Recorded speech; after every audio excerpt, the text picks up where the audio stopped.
Hello friend, आपका कृषि classes में स्वागत है।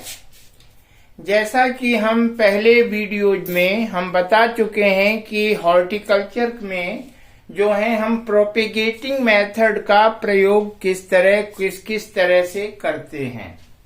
अब तक हमने कटिंग के बारे में, लेयरिंग के बारे में आप लोगों से चर्चा की है। आज हम जो है इनार्चिंग के बारे में आप लोगों से चर्चा करेंगे। तो सबसे पहले तो हम जानेंगे कि ये इनार्चिंग होता क्या है। इनार्चिंग में करने से पहले हमको जो है इस बात का ध्यान रखा जाता है कि एक हमारा होता है रूट स्टॉक। जो रूट स्टॉक होता है, जो नीचे वाला पौधा होता है, जो कि देसी पौधों से या देसी आम के पौधों से हम इस्तेमाल करते हैं, उसमें जो है अच्छी आपस में मिलने की क्षमता होती है। इसीलिए हम देसी प्रजातियों का ही चयन करते हैं रूट स्टॉक के लिए। अब दूसरा होता है साइन।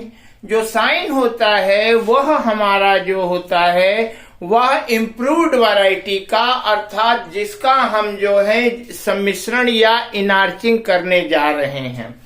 ये जो है पेरेंट प्लांट्स भी होते हैं, क्लोन भी होते हैं। ये जेनेटिकली एंड फिजिकली भौतिक तथा आपके जन्म के आधार पर यह एकदम शुद्ध होते हैं। इनको हम क्लोन प्लांट्स कहते हैं। इनको हम जो है मदर प्लांट्स भी कहते हैं। ठीक है, तो हम क्या करते हैं, इनार्चिंग करने से पहले हम जो हैं इसमें जो है यह हमारी जो इनार्चिंग होती है यह अटैच मेथड होती है। अर्थात हम जो है रूट स्टॉक को अपने ले आते हैं शाइन के पास, और इसका ध्यान रखा जाता है कि इसमें बराबर के कट लगाकर उनको जो है हम कैम्बियम और जाइलम को आपस में इस तरह काट के उनको जोड़ते हैं कि वह आपस में मिल जाए। यही हमारी इनार्चिंग होती है। इसको हम अटैच मेथड कहते हैं। जो कि इनार्चिंग जो मेथड होता है यह हमारा सबसे सरल और सफल मेथड है, क्योंकि दो पौधों में, जैसे हमारे साइन में और स्टॉक में, बराबर दूरी पे हम जो हैं कट लगाते हैं और दोनों को आपस में मिलाकर ग्राफ्टिंग टेप के द्वारा बांध देते हैं। और यह 10-15 दिन में हमारा जो पौधे होते हैं वह आपस में मिल जाते हैं। तो फिर इनको जो है हम जो है रूट स्टॉक से, जो रूट स्टॉक होता है वहां से रूट स्टॉक पे काट देते हैं, और जहां पे हमारा साइन होता है जब ज्वाइंट हो जाएंगे तो उनको अलग अलग कर दिया जाता है, जिससे कि हमारा जो नर्सरी वाला रूट स्टॉक पर है उस पे जो है इम्प्रूव्ड वैरायटी का पौधा जो है हमारा सफल हो जाता है। यही इनार्चिंग की कहा जाता है। अब इनार्चिंग अब आती है कि इनार्चिंग आपकी कितने प्रकार से होती है। सबसे पहली होती है सिंपल इनार्चिंग, जिसको हम साधारण इनार्चिंग कहते हैं। इसमें पेंसिल थिकनेस की लंबाई जो है हमारी, उसमें जो है लगभग 20-25 सेंटीमीटर की दूरी पर हमारे रूट स्टॉक से और इसका आपस में मिलन कराया जाता है। 2.5 सेंटीमीटर का कट लगाकर आपस में जोड़ दिया जाता है और इसमें ग्राफ्टिंग टेप बांध दिया जाता है, जो कि 10-15 दिन में हमारा पौधा तैयार हो जाता है। अच्छा, ये तो सबसे सिंपल हो गई। अब क्या करते हैं कि एक टंग इनार्चिंग होती है। इसमें जो है हम जीभ के आकार का, जैसे इसका नाम टंग है, जीभ के आकार का कट लोअर पोर्शन पे लगाते हैं और अपर पोर्शन को लगाते हैं, और दोनों को आपस में एडजस्ट कर देते हैं, और उसके बाद उसमें जो है हम ग्राफ्टिंग टेप बांध देते हैं। इससे ये होता है कि हमारा जो पौधा होता है वह 100% उसमें कैम्बियम और जाइलम के बीच में फंस जाता है दोनों पौधे, और बहुत जल्दी जो है इनका जो है आपस में मिलन हो जाता है। इनार्चिंग का मतलब केवल मिलन ही है, और यह जो है हमारे ग्राफ्टिंग से अच्छी विधि है और इसमें सफलता का प्रतिशत अधिक होता है। अब आता है कि अब नेक्स्ट मेथड कौन सा होता है। हम जो है नेक्स्ट मेथड जो है बॉटल मेथड में इस्तेमाल करते हैं। हम बॉटल में क्या करते हैं कि हमारा जो है रूट स्टॉक जो होता है उसको बॉटल में रखकर हम जो है इस्तेमाल करके ऊंचे वाले पौधे पे जो शाखाएं होती हैं वहां पर इनका इनार्चिंग कराया जाता है। इसको हम बॉटल इनार्चिंग कहते हैं। अब आता है अंतिम जो मेथड है उसे इनले इनार्चिंग कहते हैं। इनले इनार्चिंग का मतलब ये होता है कि उसमें जो है कट बड़े लगाए जाते हैं।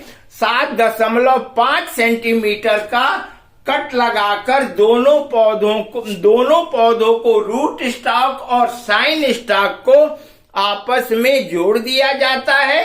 क्योंकि इसमें कट बड़ा रहता है, इसमें छोटी छोटी कील डालकर उसको जो है आपस में सील कर दिया जाता है, और उसके बाद जो है हम इसमें ग्राफ्टिंग टेप लगा देते हैं।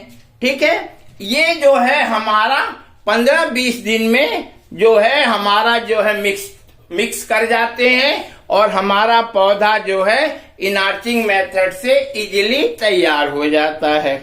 ठीक है, अब हमको देखना है कि इनार्चिंग करने के लिए हमको किस किस यंत्रों की या इम्प्लीमेंट्स की जरूरत होगी अपने हॉर्टिकल्चर गार्डन में। इसमें किसान खुद भी कर सकते हैं और जो पढ़ने वाले स्टूडेंट हैं वह भी अपने एज ए प्रैक्टिकल के रूप में कर सकते हैं। ठीक है, तो इनार्चिंग इम्प्लीमेंट्स में सबसे पहला आता है बडिंग नाइफ, जिसको ग्राफ्टिंग नाइफ या बडिंग नाइफ कहते हैं। उसका प्रयोग करने के बाद इसको जो है ये सबसे मुख्य हमारा यंत्र है। इसके बाद एक आता है स्केटियर, जैसी हमारी कैंची होती है यह ठीक उसी तरह का होता है, स्प्रिंग लगा रहता है। इसको जो है हमारी पत्तियों को हटाने को और हमारी टहनों को अटैच व डी अटैच करने के लिए हमारा जो है स्केटियर्स का प्रयोग किया जाता है। ठीक है, अब आता है प्रूनिंग सा। जैसा कि आप जानते हैं कि पौधों में जो यदि हम ये करने जा रहे हैं इनार्चिंग और शाखाएं हैं, क्योंकि हमको सबसे पहले शाखाओं का सिलेक्शन करना होता है। शाखाएं ऐसी होनी चाहिए जिसमें किसी प्रकार का इंसेक्ट व पेस्ट या डिजीज का ना लगा हो। जैसे मैंगो में है, मैंगो में मिलीबग भी आ सकता है, तो उसके लिए हम जो है इस चीज का करते हैं, प्रूनिंग सा का प्रयोग करते हैं। जिन हमारी शाखाओं में प्रूनिंग वो लगा हुआ है मिलीबग, उसको प्रूनिंग सा की सहायता से हम काट देते हैं और नई शाखाओं पर हम एक सीजन की या लगभग 1 वर्ष की पेंसिल थिकनेस की शाखाओं को ही लेते हैं, जिसमें जो है ग्रोथ जल्दी होती है और वह जल्दी से मिक्स करने की क्षमता आती है। और एक प्रूनिंग नाइफ भी होता है। ठीक है, अब इसमें ग्राफ्टिंग वैक्स और हमको जो है लेना पड़ता है ग्राफ्टिंग टेप, कि जब हम कोई भी इनार्चिंग करेंगे तो उसमें हम जो है ग्राफ्टिंग टेप से उसको बांधेंगे कि उसके अंदर काटा जाता है तो कोई इन्फेक्शन ना हो जाए। और यदि हम देख रहे हैं कि कुछ गैपिंग है तो उसमें हम जो है वैक्स को भर देते हैं। ठीक है, ये सब जो है ग्राफ्टिंग टेप को बांध दिया जाता है। अब आता है कि हम ग्राफ्टिंग वैक्स बनाएं तो कैसे। यह सबसे सरल तरीका है ग्राफ्टिंग वैक्स बनाने के लिए। ग्राफ्टिंग वैक्स में विरोजा या रेजिन होता है, 1.8 ग्राम, लगभग 1.25 किलो जो है हम ये ले लेते हैं बिरोजा या रेजिन। उसमें 900 ग्राम वैक्स को स्टीम से मोल्ड कर लेते हैं, मतलब भाप के ऊपर उसको मिलाकर मिक्स कर देते हैं। और हमारा तीसी का जो तेल होता है, तीसी के तेल में इसमें लगभग 1.5 लीटर में उसको जो है हम जो है वैक्स कर देते हैं, वैक्स उसमें घोल देते हैं, गरम करके उसमें घोल के ठंडा करके इसको रख सकते हैं। जैसे हम चेहरे पे वैसलीन लगाते हैं उसी तरह हम जो है अपने पौधे पे जहां एयर आ गई है वहां पर लगा देते हैं और इससे हमारी सफलता का प्रतिशत बढ़ जाता है। यदि हम इनार्चिंग करते हैं तो इनार्चिंग में सबसे पहले ध्यान देना होता है कि जिस प्रजाति का हम पौधा ले रहे हैं उसका विशेष ध्यान रखें और दोनों को हम जो है एक साथ इनार्च करें, सम्मिश्रण कराएं। लेकिन यदि हम विदेशी पौधों को ले आकर इनार्चिंग करना चाहें तो वह हमारे पौधे में, हमारे देश के कंडीशन में विदेशी पौधों में इनार्चिंग सफल नहीं होती है। इनार्चिंग करते समय इस बात का ध्यान दिया जाता है कि एक ही फैमिली के हो और जो है इनार्चिंग ऐसे मौसम में करें कि हमारा मौसम शुष्क ना हो, गर्मी में ना अधिक पड़ रही हो। इसके लिए इनार्चिंग करने का सबसे युक्त जुलाई का महीना रहता है जिसमें एटमॉस्फेयर में नमी ज्यादा होती है।